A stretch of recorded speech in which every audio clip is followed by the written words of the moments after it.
Hello students, मैं आप सभी का मेरे इस एचएससी बोर्ड मास्टर सीरीज में स्वागत करता हूं और मैं आपके लिए लेके आया हूं नया चैप्टर जिसका नाम है थर्मोडायनामिक्स। इस चैप्टर में हम डिस्कस करेंगे कि इस चैप्टर के कितने इंपॉर्टेंट क्वेश्चन है जो आपको याद से करके ही जाना है।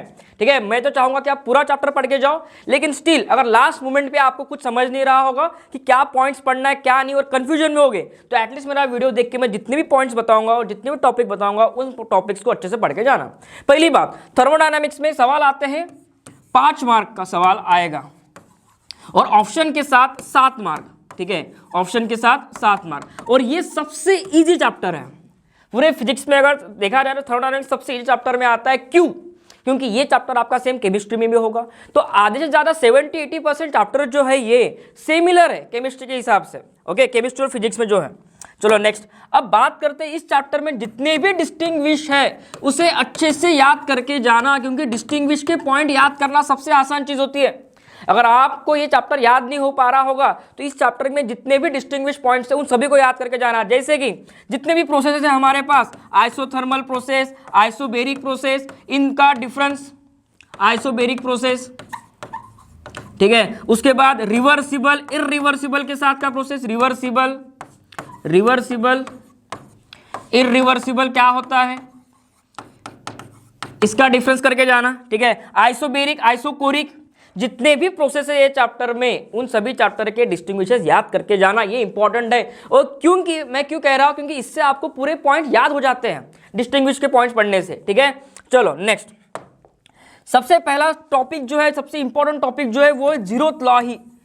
ठीक है, जीरोथ लॉ अगर पूछ लिया आपको कि जीरोथ लॉ क्या है तो ये 1 या 2 मार्क के लिए पूछ सकते हैं। Zeroth law of thermodynamics, zeroth law of thermodynamics, ये 2 मार्क के लिए पूछ सकते हैं। अगर 2 मार्क के लिए पूछ लिया आपको तो इसके डायग्राम ड्रॉ करना अच्छे से और पूरा स्टेटमेंट लिखना इसका, तभी 2 मार्क मिलेंगे। डायग्राम पे 1 मार्क डेफिनेटली रहेगा।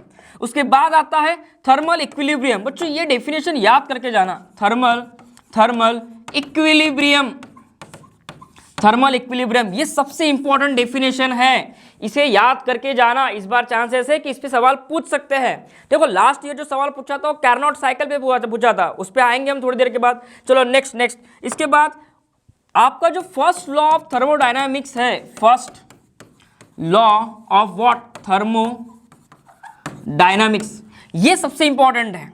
ठीक है, ये सबसे इंपॉर्टेंट है। Q equals to delta U plus W, ये लॉ इंपॉर्टेंट है, इसका स्टेटमेंट और इसका ये इक्वेशन याद करके जाना कि डेल्टा U क्या है, W क्या है और Q क्या है। चलो नेक्स्ट सवाल की बात कर रहा हूं मैं।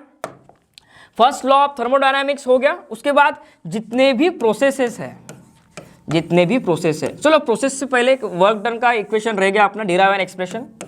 ये जो वर्क डन का इक्वेशन है P डेल्टा V, इसे भी अच्छे से याद करके जाना। इसका डेरिवेशन आपको याद करके जाना है। डेरिवेशन इस बार पूछ सकते हैं, डेरिवेशन, ये डेरिवेशन कैसे आया। सिंपल, एक आपको गैस लेना है, गैस के ऊपर पिस्टन दिखाना है, पिस्टन वॉल्यूम चेंज हो रहा है ऐसे दिखाना है और आपको वर्क डन पॉजिटिव कब होता है नेगेटिव कब होता है ये पॉइंट पढ़ के जाना है। ठीक है, तो ये डेरिवेशन याद करके जाना, इस बार चांसेस है पूछने के। उसके बाद इंपॉर्टेंट टॉपिक में आता है प्रोसेस। देखो प्रोसेस के बारे में ऐसा है, प्रोसेस जितने भी आपकी वो सभी प्रोसेस बच्चे इंपॉर्टेंट है, लेकिन सबसे ज्यादा अगर क्वेश्चन बनता है तो आइसोकोरिक और आइसोबेरिक इस पे बनता है। आपको प्रोसेस तो चारों के चारों ही करके जाना है, ऐसा नहीं कह रहा है कि एक ही प्रोसेस पे वो सवाल आएगा, लेकिन अब तक जितने क्वेश्चन बने हैं वो आइसोकोरिक और आइसोबेरिक पे ज्यादा बने हैं, लेकिन है इंपॉर्टेंट चारों और चारों के चारों आसान है। तुमको करना क्या है याद बताता हूं मैं। हमारे पास आइसोथर्मल प्रोसेस है, ठीक है, फिर आता है आइसोबेरिक, आइसोबेरिक, फिर आता है आइसोकोरिक और देन लास्ट एडियाबेटिक। ठीक है, तो इन सभी के आपको वर्क डन के फॉर्मूले डिराइव करने हैं। वर्क डन, इसमें तो वर्क डन 0 होता है आइसोकोरिक में, लेकिन सभी तीनों के आपको वर्क डन के फॉर्मूले याद करने हैं। ठीक है, उसके बाद पीवी डायग्राम याद करना है, पीवी डायग्राम याद करना है, पीवी डायग्राम याद करना है चारों केसेस में, याद रहेगा। चारों केसेस में आपको पीवी डायग्राम याद करना है और वर्क का फॉर्मूला लिखना है और साथ ही साथ फर्स्ट लॉ ऑफ थर्मोडायनामिक्स लिखना है, फर्स्ट लॉ ऑफ थर्मोडायनामिक्स लिखना है तीनों चारों प्रोसेस के लिए, चारों प्रोसेस के लिए फर्स्ट लॉ ऑफ थर्मोडायनामिक्स कि delta Q equal to delta U plus W। कुछ इक्वेशन में ऐसा होगा कि आपका डेल्टा U 0 होगा, जैसे कि आइसोथर्मल में डेल्टा U 0 होता है, तो फर्स्ट लॉ क्या होगा Q equal to W। Second, isochoric में वर्क डन 0 होता है, तो जो भी हीट देंगे वो इंटरनल एनर्जी चेंज करने में यूटिलाइज होगी। तो ये पॉइंट याद से करके जाना, ठीक है। चलो नेक्स्ट सवाल आता है रिवर्सिबल और इरिवर्सिबल। ये तो सबसे इंपॉर्टेंट है, रिवर्सिबल वर्सेस इरिवर्सिबल, इसका डिफरेंस जो है अच्छे से पढ़ के जाना, जिससे आपको पॉइंट्स मिल जाएंगे। अगर आपको मान लो कि डिफरेंस नहीं भी पूछा तो भी आप वो पॉइंट्स इसमें रिवर्सिबल में पुट कर सकते हो, इरिवर्सिबल के बारे में पूछा तो पॉइंट्स पुट कर सकते हो। आपको इनडायरेक्टली पॉइंट्स चाहिए। और डिस्टिंग्विश मैं बार बार कह रहा हूँ कि जब भी डिस्टिंग्विश आता है, डिफरेंस बिटवीन टू क्वांटिटीज आता है, तो उसके पॉइंट्स याद रखना बड़ा ही ईजी होता है, बच्चों का ये फेवरेट टॉपिक बन जाता है। चलो नेक्स्ट आगे बात करते हैं। अब सबसे इंपॉर्टेंट टॉपिक आता है आपका इंजन। इसमें सबसे पहले हीट इंजन का एक टॉपिक है, हीट इंजन। तो हीट इंजन के जो एलिमेंट्स है ये याद करने हैं आपको। एलिमेंट में क्या क्या आता है आपका, वर्किंग सब्सटेंस, जो भी फ्लो डायग्राम है, working substance, hot reservoir, cold reservoir, इसकी डायग्राम हीट इंजन की, इसका वर्किंग और इसकी फ्लो डायग्राम ये बच्चों याद करके जाना। फ्लो डायग्राम लास्ट ईयर जो सवाल पूछा था, लास्ट ईयर सवाल इस पॉइंट पे पूछा था, देखो लास्ट टाइम ये सवाल पूछा था आपको, why should Carnot cycle have two isothermal two adiabatic process. लेकिन इस बार अगर सवाल बना तो इस पे बन सकता है। देखो पहला सवाल जो बताया मैंने आपको, हीट इंजन के बारे में पूरा ही पढ़ के जाना है, हीट इंजन छोड़ना नहीं। हीट इंजन जैसा इजी टॉपिक कोई है ही नहीं।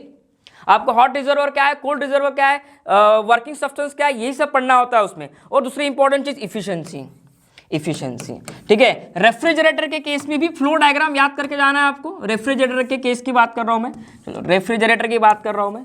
रेफ्रिजरेटर में आपको फ्लो डायग्राम, कौन सी diagram, flow diagram, coefficient of performance होता है इसमें रेफ्रिजरेटर में, वो याद करके जाना है, कोएफिशिएंट ऑफ परफॉर्मेंस। उसके बाद इसका वर्किंग, और सबसे इंपॉर्टेंट चीज बच्चों न्यूमेरिकल। ये टॉपिक पे न्यूमेरिकल बनते और सबसे इजी न्यूमेरिकल इसी टॉपिक पे बनते हैं पूरे चैप्टर में। न्यूमेरिकल 1-2 फॉर्मूले है रे, एफिशिएंसी का, सीओपी का, कोएफिशिएंट ऑफ परफॉर्मेंस का और कार्नोट साइकिल का। इस बार कार्नोट साइकिल पे थ्योरेटिकल सवाल तो नहीं आएगा, लेकिन उस पे न्यूमेरिकल आ सकते हैं। कार्नोट साइकिल के न्यूमेरिकल अच्छे से करके जाना, आपको टारगेट ये बुक में मिल जाएंगे। न्यूमेरिकल अच्छे से याद करके जाना, इजी है, ठीक है। तो मैं जो भी टॉपिक आपको बताया वो सभी इंपॉर्टेंट टॉपिक्स है। अगर आप चैप्टर छोड़ने के विचार में होंगे, सोच में होंगे, तो चैप्टर छोड़ो मत, जो भी मैंने पॉइंट्स बताया उसको करके जाओ खाली। अगर आपका पूरा चैप्टर प्रिपेयर्ड है तो बहुत अच्छी बात है, कांग्रेचुलेशन, मैं तो आपको ऑल द बेस्ट कहूंगा, ठीक है। अगर नहीं है तो इस वीडियो को देखो और इस जो भी टॉपिक मैंने बताया उसे याद करके जाना बच्चों, ठीक है। Thank you so much everyone.